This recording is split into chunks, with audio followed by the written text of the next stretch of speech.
FOXP2, c'est une aventure passionnante, la découverte de FOXP2. Moi, je l'ai vu, hein, en 1996, j'ai vu un exposé sur la famille KE, là, on n'avait pas trouvé le gène.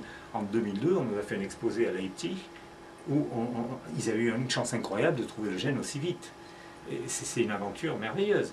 Mais c'est FOXP2, bon, ça fait la une du monde, mais ça fait avancer sur la compréhension de comment ça s'est passé, en gros.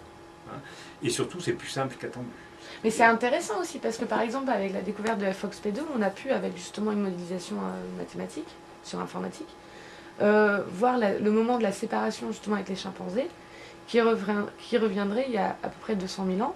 Et donc ça vient corroborer la thèse des paléoanthropologues, qui ont, certains paléoanthropologues. C'est passionnant. Donc c'est aussi... Il ne faut pas me faire dire ce que j'ai pas dit. Moi, je suis le premier à être très friand des news qu'on a sur FOXP2 ou sur d'autres aspects. Mais c'est de la vraie science, mais je veux dire, c'est les petits arbres très jolis qui masquent l'immense forêt derrière qui est l'ignorance totale, enfin pas totale, mais la grande ignorance sur la fonction du langage.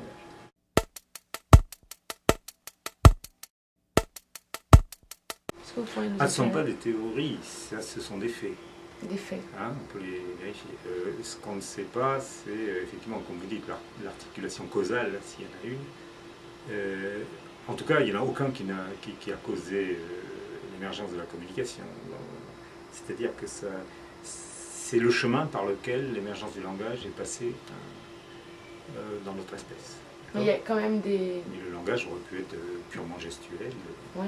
Là, c'est une excellente question que je vous pose, c'est pourquoi le langage n'est pas gestuel, sachant que le geste est beaucoup plus efficace que la parole. Alors le fait que ce soit une mutation, ça c'est le scoop. Oui. Normalement, on s'attend que ce soit compliqué, et ça l'est. Et il se trouve que dans cette complication, on a de la chance, parce que FOXP2, c'est à peine 2 mutations qui ont des effets multiples, bon, ils sont un peu compliqués les effets, mais parmi lesquels le langage, c'est un coup de chance. Je pense que c'est pas très important.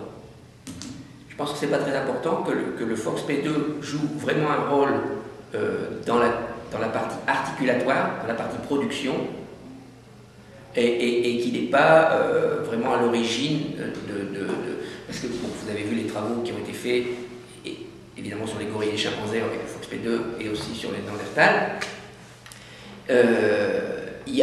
Ça a joué un petit rôle dans l'amélioration de l'articulation.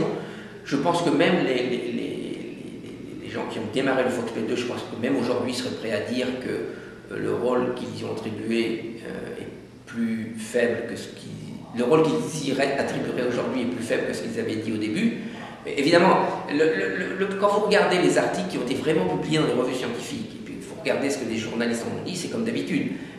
Les journalistes veulent dire il y a un gène du langage, on l'a trouvé. Mais je pense qu'il n'y a aucun scientifique qui vous dirait qu'il y a un gène du langage. Il y a différents gènes qui ont participé à amener tous les paramètres nécessaires pour que le langage puisse être ce qu'il est aujourd'hui.